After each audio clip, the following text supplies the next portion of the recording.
Movie की starting में सुनियो सभी को बता रहा होता है कि एशियन टाइम में 7 अजूबे थे, उनमें से अजिंक्य पिरामिड भी एक था।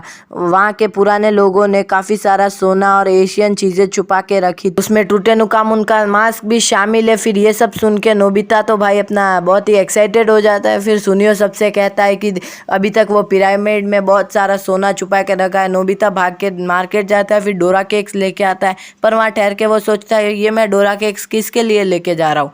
फिर नोबिता को समझ नहीं आता है ये किसके लिए लेके जा रहा है। फिर अपने घर पे जाता है और गार्डन में घास काटने बैठ जाता है।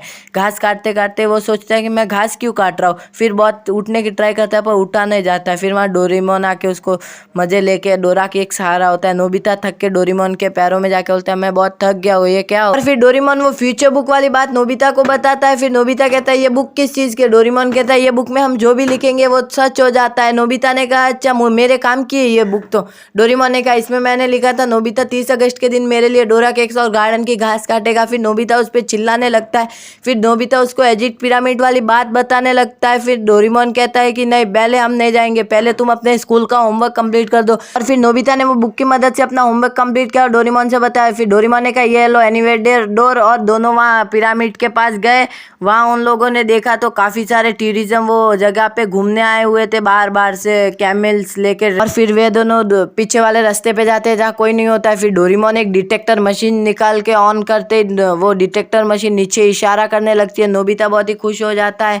फिर एक डोरेमोन बड़ी वाली मशीन निकाल के चेक करता है उसमें क्या है, तो डोरेमोन उनको दिखाई देता है एक बड़ा सा किला, जिससे डोरेमोन शॉक हो जाता है और डोरेमोन चिल्लाने लगता है हमने तो बहुत बड़ी खोज कर दी। फिर डोरेमोन एक खुदाई करने की मशीन निकालता है और खुदाई करते करते करते थक जाते वो लोग।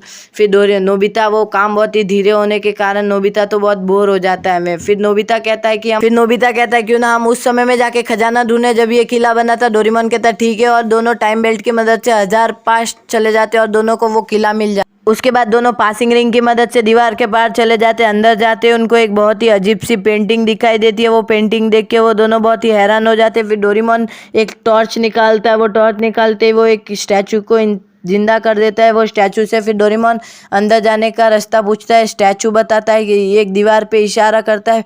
डोरेमोन फिर से वो स्टैचू ही बना देता है। फिर दोनों पासिंग अंदर जाते हैं, उनको एक ताबूत दिखा देता है। वहाँ उसके पार देखते हैं तो एक दरवाजे जैसी चीज़ दिखा देती है। उस पर डोरेमोन एक पासिंग रिंग लगा के देखता है तो अंदर बहुत सारा सोना था। दोनों बहुत ज़्यादा खुश हो जाते हैं। अंदर जाते वो लोग बहुत डर जाते हैं, वहाँ बहुत भयानक सी आवाज़ आने लगती है। उसी के बीच नोबिता के जेब से फ्यूचर बुक बाहर गिर जाती है। फिर उनको एक बच्चा बेहोश पड़ा दिखाई देता है, उसके पास नोबिता को एक गोल्डन बैज दिखाई देता है। नोबिता वो बैज लेते हैं और वो लोग दोनों अपने वो बच्चे को लेके अपने घर चले जाते हैं। उसके थोड़ी देर बाद वहाँ 3 जासूस आ जाते हैं। वो 3 जासूस खुफिया रास्ते से वो सुरंग के अंदर जा रहे होते हैं। वो सुरंग के अंदर जाते उन्होंने जहाँ बच्चे को रखा था वहाँ तो बच्चा नहीं दिखा। फिर वो तीनों वहाँ से जा रहे होते। वहाँ जाते जाते उनको नोबिता की फ्यूचर डायरी मिल जाती है।